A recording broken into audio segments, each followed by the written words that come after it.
Bienvenido a mi Latam, 나의 라틴 아메리카에 오신 것을 환영합니다. 오늘은 역사 30번째 강의가 되겠습니다.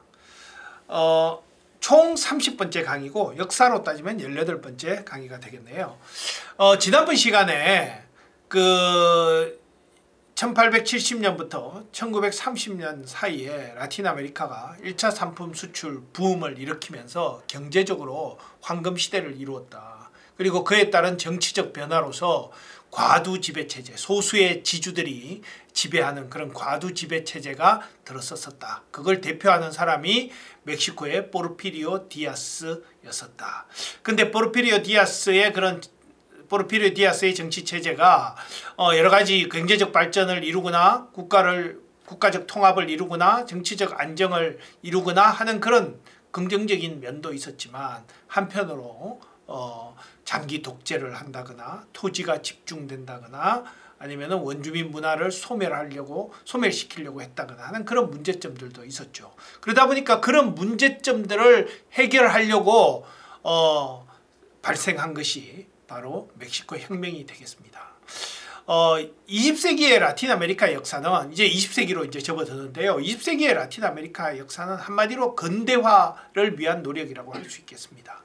근대화는 유럽이 중세 봉건 사회에서 근대 자본주의 사회로 넘어가는 그 과정을 우리가 근대화라고 하지 않습니까? 그래서 이미 영국, 프랑스, 네덜란드는 일찌감치 근대화를 이루었었고요. 그 다음에 이제 19세기 말 되면 독일, 이탈리아, 러시아 이런 나라들이 이제 근대화를 이루어가죠. 그 다음에 일본, 미국도 함께 그 근대화가 이루어가는데 중남미는 이제 20세기 들어서 그런 이제 근대화를 이루어가는 그런 시기가 바로 20세기라고 할 수 있는데 그 첫 번째 출발점이 멕시코 혁명이라고 할 수가 있겠습니다. 그래서 오늘은 포르피리오 디아스 체제의 그런 문제점을 해결하면서 멕시코가 근대화로 나아가기 위해서 어떤 노력을 했었는지 그거를 멕시코 혁명을 통해서 한번 살펴보도록 하겠습니다. 멕시코 혁명이 발생한 것은 1910년입니다. 멕시코 혁명의 출발을 알린 사람은 프란시스코 마데로라는 이 사진에 있는 이 사람인데요. 이 사람은 사실 이 사람은 자기 집안이 지주 집안이에요. 그리고 아버지가 포르피리오 디아스 체제의 그 경제부 장관을 했을 정도로 그 과두 지배 체제의 그 엘리트 집안 사람이었죠. 그의 한 부분이었었죠. 그죠? 근데 이제 이 사람이 미국 유학도 하고 하면서 자유주의, 근대화 이런 물이 들어와서 멕시코에 와서 보니까 우리나라가 이랬으면 안 되겠다. 뭔가 변화가 필요하겠다. 그리고 자기도 이제 대통령이 하면 되고 싶은 야망이 있었겠죠. 그죠? 그러면서 이 사람이 이제 민주화, 소위 민주화 운동을 시작하는 거죠. 이 사람이 내세웠던 거는 바로 이겁니다. 그 재선 금지, 유효한 선거. 이 스페인어로 하면은 sufragio efectivo no reelección. sufragio electivo가 유효한 선거고요. 그 다음에 no reelección, 재선 금지 이런 거죠. 지금도 이 sufragio efectivo no reelección은 멕시코의 그 공문서들 보면 그 밑에 하나의 그 국가의 구호로서 이렇게 적혀 있어요. 그거 말고 또 por mi raza hablará mi espíritu라는 그런 글도 있는데 그거는 por mi raza, 내의 그 인종으로서 아블라라 미 에스피리투, 나의 정신을 말하겠다. 그러니까 멕시코의 그 혼혈의 정체성을 추구한 그런 것들을 이야기하는 건데요. 공공 문서에 보면 그 두 문구 중에 한 문구가 이렇게 항상 적혀 있어요. 지금까지도. 바로 그게 이제 재선 금지 유효한 선거. 이건 뭡니까? 제대로 된 선거하고 그거 혼자서 다 해먹지 말자. 이제 2번씩 대통령 하는 거 이제 금지하고 제대로 된 선거를 통해서 대통령을 뽑자 이런 거 아닙니까? 그래서 이 사람의 바로 추구했던 바는 바로 자유민주주의죠. 자유민주주의를 통한 근대화 이걸 추구했던 거죠. 근데 포르피리오 디아스가 가만두겠습니까? 너 안 되겠네 해서 감옥에 집어넣어 버리죠. 그죠? 근데 감옥에 들어가서 이 사람이 전 국민에게 봉기를 호소합니다. 국민이요, 평화적인 방법으로는 도저히 이 포르피리오 디아스 체제가 무너지지 않을 것 같으니까 전 국민이요, 봉기하세요. 이렇게 이제 그 감옥에서 편지를 써서 막 전 국민에게 알리는 거죠. 그죠? 그러다 보니까 거기에서 호응해서 이 북쪽에서 판초 비아, 남쪽에서는 에밀리아노 사파타라는 사람이 무기를 들고 무장봉기를 하게 되는데, 판초 비아 이 사람은 목동 출신이에요. 근데 이 사람은 말이죠, 그 군자금을 마련하기 위해서 미국에 가서 열차 강도를 합니다. 그래서 미국 사람들은 판초 비아를 열차 강도라고 그래요. 근데 재밌는 게, 특히 멕시코 북부 지역은 미국하고 국경을 맞대고 있는 지역이잖아요. 그러다 보니까 세계에서 가장 부유하고 강한 나라 미국하고 맞대고 있고, 또 불과 한 50년 전에 자기들 땅의 반을 또 다 빼앗겼잖아요, 미국한테. 그러다 보니까 어떤 미국에 대한 열등감이 크죠. 자기들은 계속 미국한테 당하고만 살았다는 거죠. 근데 멕시코의 역사를 통틀어서 미국 사람들의 간담을 서늘하게 한 사람은 판초 비아밖에 없다. 이래서 그 북쪽에 가면 그 자기 집에 보면 식당이나 이런 데 가면 판초 비아 사진을 이렇게 놔둔 곳들이 있어요. 제법 그런 집들을 제가 제법 봤거든요. 그럴 정도로 또 멕시코 국민들한테는 바로 그 국민들의 자존심이기도 한 그런 사람이긴 한데, 미국 사람들한테는 열차 강도로 알려져 있죠. 그러니까 이 판초 비아가 북쪽에서는 무기를 들고 그 프란시스코 마데로의 그 무장 봉기에 그 호응해서 오고, 남쪽에서는 에밀리아노 사파타, 이 사람은 농민 대표예요. 농민 대표인데 이 사람은 거의 원주민에 가까운 사람이죠, 그죠? 그러니까 이 사람이 또 이제 무장 봉기를 하고, 그렇게 해서 남북에서 이런 두 사람들이 올라오니까 포르피리오 디아스도 어쩔 수 없이 해외로 망명을 갈 수밖에 없고, 그러면서 그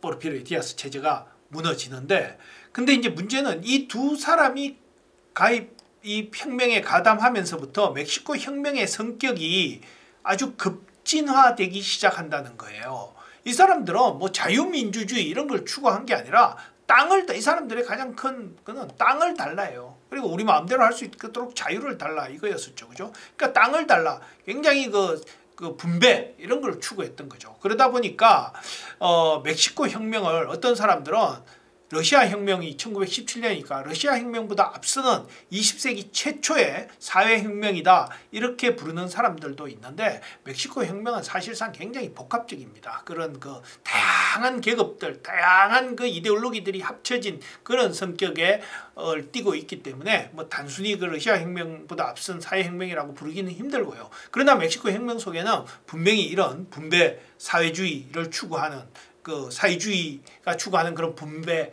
이런 거를 추구하는 그런 성격도 들어있다는 거죠. 그래서 그 이후의 이야기를 잠깐 하자면, 이렇게 해서 이제 프란시스코 마데로가, 포르피리오 디아스가 망명을 가고 프란시스코 마데로가 감옥에서 나와서 대통령이 되죠. 대통령이 되고 나서 되니까 이제 이 판초 비아하고 에밀리아노 사파타가 프란시스코 마데로한테 가서 빨리 땅을 나눠줘라, 빨리 농민들에게 땅을 나눠줘라. 그러니까 프란시스코 마데로는 지주계급이잖아요. 그리고 또 지주계급들도 많이 혁명에 참여했단 말입니다. 그러니까 그 포르피리오 디아스에 반대하는 그 다른 정치적 야망이 있는 그런 지주계급들이 있었겠죠, 그죠? 그런 계급들도 많이 가담을 했기 때문에 좀 기다려봐라. 이 토지 분배 그렇게 함부로 막 빨리빨리 하는 게 아니다. 기다려봐라. 그러니까 이 두 사람이 실망을 하고 각각 자기 고향으로, 이 사람은 북쪽의 치와와주, 이 사람은 모렐리아주, 이렇게 자기 출생지에 가서 거기에 지주들 땅 다 뺏어서 자기 부하들 다 나눠주고 거기를 자기 왕국처럼 하고 살고 있었어요. 그렇게 가버리니까 프란시스코 마데로 대통령을 지지해줄 무장 세력이 없잖아요. 그러다 보니까 이 포르피리오 디아스를 지지했던 그런 군 세력들이 프란시스코 마데로를 암살해버리고 죽여버리고 자기들이 다시 권력을 잡게 되는 거예요. 우에르타라는 사람인데 다시 권력을 잡으니까 이게 뭐냐 해서 다시 또 판초 비아와 에밀리아노 사파타, 거기다가 이제 동쪽에는 그 지주계급인 베누스티아노 까란사, 그다음에 서쪽에서는 베라크루스 지역의 베누스티아노 까란사, 그다음에 동쪽에서는 알바로 오브레곤, 이 사람도 이제 지주계급 출신이죠. 이렇게 막 동서남북에서 오면서 다시 우에르타가 물러나고, 역시 판초 비아하고 그래도 에밀리아노 사파타가 제일 힘이 세니까 이제 서로 대통령 해라, 이제 네가 대통령 해라, 형님이 대통령 하세요, 아우가 대통령 하세요, 이러다가 이 사람들 두 사람들은 사실은 글도 모르는 사람들이에요. 그 에밀리아노 사파타는 자기는 도저히 못하겠다고 물러가고, 판초 비아가 잠시 대통령 하다가 자기도 도저히 못하겠다 하면서 물러가죠. 그러면서 결국은 이 베누스티아노 까란사라는 사람이 대통령을 하게 되는데, 이 사람은 지주계급 출신이죠, 그죠? 아주 엘리트 집안 출신인데 그래서 이 사람이 이제 대통령이 되고 나니까 이 나라가 보니까 뭐 북쪽에는 판초 비아라는 무시무시한 사람이 있죠. 남쪽에는 에밀리아노 사바타라는 무시무시한 사람이 있죠. 자기가 비록 대통령이긴 하지만 이게 정치적으로 굉장히 불안하단 말입니다. 그래서 이 사람이 이걸 제도화해야 되겠다. 제도화해서 혁명의 정신을 하나로 제도화해서 앞으로 나아가야 되겠다 하면서 그 혁명에서 일어났던 모든 사회적 요구들을 모아서 법을 만들죠. 그게 그 유명한 1917년 헌법이라고 멕시코 학생들이 초등학교 때부터 들어가면 이 1917년 헌법의 3조, 27조, 123조를 딸딸딸딸 외우는 그런 멕시코 혁명의 바로 정신이 그대로 들어있는 게 바로 이 헌법이죠. 이런 헌법을 만들고 그 다음에 이런 무장 세력들 에밀리아노 사파타는 베네시아노 카란사가 유인해서 살해해버려요. 죽여버리고 판초 비아도 쫓겨다니는 신세가 되다가 그 다음 베네시아노 카란사 그 다음 정부에 때 결국은 살해당하고 그러면서 이제 그 지주계급 중심으로 어떤 그런 혁명을 제도화시키는 그런 과정을 밟아나가게 되죠. 그러나 그 혁명에서 있었던 그 국민들의 그런 바람, 요구 이런 것들은 바로 이 헌법으로 문서화되기 시작하는 거죠. 이때 나온 그 헌법의 핵심을 보면은 이제 제3조 같은 경우에는 뭐 교회의 교육권을 박탈하고 뭐 하는 이런 것도 있지만 가장 중요한 게 공교육의 무상화입니다. 공교육의 무상화. 교육은 무상하다. 그래서 지금까지도 멕시코는 그 국립대학들이 다 무료예요. 아직까지도 다 무료로 다니고 있고. 그래서 제가 1986년에 멕시코에 유학을 갔을 때 대학 발전을 위해서 등록금을 좀 받아야 되겠다 해서 등록금을 받겠다 그러니까 학생들이 파업을 일으켜가지고 직원 학생들이 파업을 일으켜서 1년 동안 대학을 문을 닫았던 적이 있어요. 근데 그거를 하려면 헌법을 바꿔야 되거든요. 대학이 등록금을 받으려면 헌법 이걸 바꿔야 됩니다. 3조를 바꿔야 되니까 그게 쉽지 않더라고요. 그래서 지금까지도 멕시코는 공립대학들은 무상으로 심지어 외국인들도 다 무상으로 이렇게 다니고 있고요. 물론 사립대학들은 등록금을 받긴 합니다. 그 다음에 27조는 뭐냐면 이게 뭐 토지와 지하자원은 국가자산이다. 이게 토지 공개념이죠. 기본적으로 국가자산이고 토지는 개인에게 소유권을 양도할 수 있으나 집합적 이익을 위해서 몰수가 가능하다. 집합적 국가적 이익을 위해서는 다 수용할 수 있다 이런 거죠. 우리나라는 요즘 박정희 대통령 때는 뭐 그냥 수용한다 하면은 뭐 그냥 강제로 모든 걸 수용해버렸지만 요즘 같은 경우에는 땅 하나 뭐 개발하기 위해서 수용하면은 그 지주들의 반대가 얼마나 심합니까? 그 땅을 가진 사람들의 반대가 심하고 그래서 보상도 많이 해줘야 되고 그 쉽지 않잖아요. 근데 일단 국가 발전을 위해서는 적정한 보상을 해주고는 그냥 다 수용 가능하게 한 거. 그게 멕시코 헌법에 그렇게 보장이 되었어요. 이게 바로 토지 공개념이죠. 그죠? 그리고 주요 지하자원은 국가가 개발한다. 주요 지하자원은 국가 거니까 이건 국가가 개발한다. 이것 때문에 멕시코 국영 석유회사 페맥스라고 있는데 그 페맥스의 외국 자본들이 투자를 못하게 돼 있어요. 그래서 그거를 뭐 고치려고 최근에 뭐 노력을 해서 그 외국 자본을 좀 투자를 받아들여야 된다. 멕시코 국영 석유회사를 좀 더 발전시키기 위해서는 뭐 해서 좀 바꾸려고 노력도 했었는데 또 최근에 멕시코에 암노 대통령이 들어오면서부터 안 된다. 이 헌법을 준수해야 된다. 뭐 이렇게 다시 막 나가고 있죠. 그죠? 그 다음에 123조 같은 경우에는 정말 이 1917년도에 보면 뭐 세계에서 가장 첨단의 노동 조건을 제시한 그런 법이 만들어집니다. 최저 노동 시간을 규정하고 여성 노동 조건을 규정하고 최저 임금도 보장하고 보건과 주거 복지 조건도 이렇게 제시하고 파업권, 조합 결성권 등 기본적 노동권들을 이렇게 다 보장해 놓고 있어요. 1917년 헌법에. 이게 바로 이제 혁명으로 분출된 그 국민들의 요구를 이 법으로 만든 대표적인 그런 조항들이죠.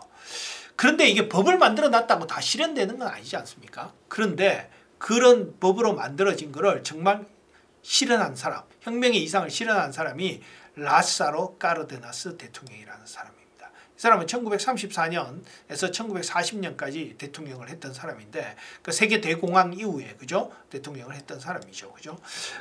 뭐 세계 대공황 이후에 여러 가지로 사회적으로 불안하고 하니까 이제 그때 그 틈을 이용해서 이런 혁명의 이상들을 실현하기 시작하는데 이 사람이 했던 것 중에 대표적인 업적이 바로 세 가지가 있죠. 첫 번째는 과감한 토지 개혁을 실시합니다. 그 전까지만 해도 이 몇몇 대통령들이 토지개혁을 실시하려고 찔끔찔끔 했지만 뭐 제대로 이루어지지 않고, 또 토지개혁해서 농민들한테 땅 나눠주니까 농민들이 뭐 또 술 마시고 이러면서 땅 금방 팔아서 다시 토지가 집중되고 이랬거든요. 그래서 이 라사로 까르데나스 대통령은 이제 정말 제대로 된 토지개혁을 하면서 나눠주는 방식도 정말 멕시코의 독특한 방식으로 에히도라는 것을 통해서 나누어주는데, 이 에히도는 뭐냐면 마을 공동 소유 공동 경작 하는 그런 구조로 나눠줘요. 이걸 개인한테 나눠주니까 개인이 금방 팔아버리니까 자기 지분은 있지만 공동 소유로 나눠줘요. 각각 자기 지분은 있는 거죠. 근데 자기 마음대로 팔지 못해요. 그렇게 나눠주고, 그래서 공동으로 경작해서 공동으로 판매하고 이익을 나눠 가지는 그런 식으로 나누어 주거든요. 그래서 멕시코만의 아주 특이한 에이도라는 방식을 통해서 대대적인 토지개혁을 실시하고요. 그 다음에 당내 노동자 농민 조직을 활성화합니다. 이 멕시코 혁명에는 사회의 모든 다양한 지주계급, 그 다음에 자본가계급, 노동자, 농민, 뭐 도시 빈민 이런 사람들이 다 참여한 게 멕시코 혁명이었거든요. 그러다 보니까 그 멕시코 혁명에 참여했던 모든 세력들을 다 당내의 하나의 조직으로 활성화해요. 그거를 뭐 코퍼라티즘이라고도 이야기하는데, 그렇게 다 하나하나의 조직을 이용합니다. 이게 뭐 그냥 단순히 조직으로만 그렇게 만든 게 아니라, 멕시코 같은 경우에 상원이 있고 하원이 있거든요. 하원이 있거든요. 상원 같은 경우에는 거의 우리나라 국회의원 정도의 그런 수준이지만, 하원의원은 사실상 우리나라 뭐 시의원 정도 수준이에요. 그래서 여기에는 보면은 그 멕시코의 하원의원들, 이 멕시코 혁명으로 만든 제도혁명당 같은 경우에 이 하원의원을 보면 노동자 출신 3분의 1, 농민 출신 3분의 1, 그 다음에 자본가 지주계급 3분의 1 이런 식으로 나누어서 하원의원을 하는 거예요. 그럴 정도로 실질적으로 정치에 참여하게끔 만드는 거죠. 그죠? 그러니까 그런 식으로 하고, 그 다음에 이제 세 번째로 가장 중요한 게 바로 석유 산업을 국유화하는 겁니다. 석유 산업을 국유화해요. 그래서 페트롤레오 데 메히코, 페멕스라고 부르는데, 멕시코 국영석유회사 페멕스를 설립하게 되는데, 이게 뭐 대단한 일인가 싶지만, 지금이야 1960년대 이후로 중동 국가들이 자원민족주의를 내세우면서 석유 산업을 다 국유화하는 게 추세가 됐지만, 그 자기 국가 소유로 하는 것이 대세였지만, 그 이전까지만 해도 60년대 이전까지만 해도요, 석유 산업은 영국, 미국이 장악하고 있었던 거죠. 영국, 미국의 주요 메이저 석유 회사들이 전 세계 석유 산업을 완전히 다 장악하고 있었어요.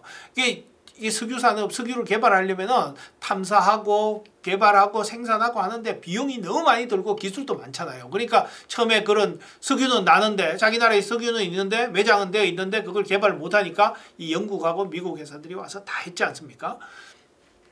그런데 이제 그거를 자기 나라 거로 만들겠다? 그러면 만약에 그런 시도를 한다면 그런 거는 뭐 미국 해병대가 가서 한순간에 그냥 끌어내려 버리죠. 그런 정권들은. 그런 시절이었거든요. 그래서 이 국유화 한다는 것은 상상도 못한 일이었었는데, 그 당시만 해도. 근데 멕시코는 그거를 이 헌법, 앞서 봤던 헌법 23조 국가 지하자원은 국가가 개발한다. 그거를 명분을 들면서 이거는 우리가 개발해야 되니까 니들 나가라. 니들 뭐 지금까지 돈 투자했던 돈 돌려줄 테니까 나가라. 뭐 조금 보상해주고 나가라. 그 국가가 하겠다 이런 거죠. 근데 그게 가능했던 게 어떻게? 그럼 미국이 왜 그 해병대 보내가지고 라사로 까르데나스를 끌어내리지 않았을까? 뭐 여러 가지 추측들이 있는데요. 그런 이야기를 하는 사람들이 있었어요. 그 당시에 이제 유럽에서 히틀러가 이렇게 등장을 하면서 이제 굉장히 그 요주의 인물이 됐죠. 근데 히틀러가 이 라사로 까르데나스한테 와서 그런 협상을 했다는 거예요. 니들이 그 전쟁이 만약에 나면 미국하고 전쟁을 붙어라. 미국하고 우리 편에 서서 미국하고 전쟁을 해라. 그래서 미국이 최소한 유럽에 참여 못하도록, 그죠? 멕시코하고 전쟁을 하게 되면 유럽에 참여하기는 힘들잖아요. 그죠? 참여하게 못하도록만 만들어 달라. 그러면은 만약에 우리가 승리를 하게 되면 니들이 50년 전에 미국한테 빼앗겼던 그 땅 다 다시 니들 돌려줄게. 뭐 그런 협상을 했다는 거예요. 그런 미국이 정말 그렇게 되면 큰일이잖아요. 그죠? 그러다 보니까 멕시코가 이런 석유산업 국유화한 거를 미국이 눈 감아줬다. 뭐 그런 이야기를 하는 사람들도 있습니다. 하여튼 뭐 그 내막은 잘 모르겠고 하여튼 이 대단한 일을 했어요. 이 국유화는 목숨 걸고 하는 겁니다. 그 당시에 그 제3 멕시코 같은 그런 개도 국가가 그 이런 국유화를 단행한다는 것은 정말 상상도 못한 일이었는데 이 사람이 그걸 한 거죠. 그러면서 이 사람은 멕시코 민족주의의 화신이 되고요. 그리고 그렇게 해서 그 멕시코 혁명으로 탄생한 정당이 제도혁명당인데요. 제도혁명당은 바로 이 기반으로 인해서 그 이후에 2000년까지 72년간 장기 집권을 하게 됩니다. 그러니까 1928년에 이 당을 처음 만들어서 멕시코 혁명의 세력들을 하나로 다 뭉쳐서 그 정당을 만들게 되거든요. 그러면서 그 이름은 뭐 몇 번 바뀌는데 제도혁명당이죠. 혁명을 제도화시킨 당. 그죠? 그렇게 해서 제도혁명당이라고 해서 72년 동안 장기 집권을 했는데 그 장기 집권의 기반이 그것도 뭐 무력으로 장기 집권을 한 게 아니라 어떤 민주적인 방식으로 선거를 통해서 6년마다 한 번씩 선거를 하는데 선거를 통해서 계속해서 승리하고 하는 거예요. 그리고 의회도 거의 80% 이상을 이 제도혁명당이 장악을 합니다. 1980년대까지만 해도. 그 다음에 주지사 멕시코에 31개 주가 있는데 30개 이상의 주는 다 제도혁명당이 장악을 해요. 그러니까 제도혁명당이 하나의 국가와 같은 거였어요. 그러니까 그렇게 할 수 있었던 힘은 바로 어디서 나오느냐? 바로 여기서 나오는 거죠. 라사로 카르데나스가 이 멕시코 혁명의 이상을 실현시킨 거에서 나오고 그 물질적 기반은 바로 석유산업의 국유화를 통해서 그것이 가능했었다. 그런 이야기입니다. 그리고 멕시코 혁명은 문화적으로도 많은 유산을 남기게 되는데 그 대표적으로 벽화주의 미술이 있겠죠. 멕시코에 가면 정말 벽화가 많습니다. 벽화의 나라라고 할 수도 있는데 바로 그게 멕시코 혁명의 어떤 이상을 국민들에게 알리기 위해서 그림을 통해서 알리기 위해서 시작된 그런 미술이 벽화주의 미술이고요. 그래서 멕시코를 대표하는 그런 미술 사조로 벽화주의 미술을 들고 있죠. 그런 벽화주의 미술이 탄생했고 음악에 있어서도 꼬리도라는 멕시코 혁명 음악이 탄생했는데 전 세계인들이 다 아는 라쿠까라차 이런 음악이 바로 꼬리도인데 이게 바로 멕시코 혁명을 통해서 탄생한 음악이었습니다. 자, 오늘은 20세기 들어서 중남미가 근대화의 길을 걸어가면서 그 첫 번째 사건으로서 멕시코 혁명에 대해서 이야기를 해봤습니다. 끝까지 경청해 주셔서 감사합니다.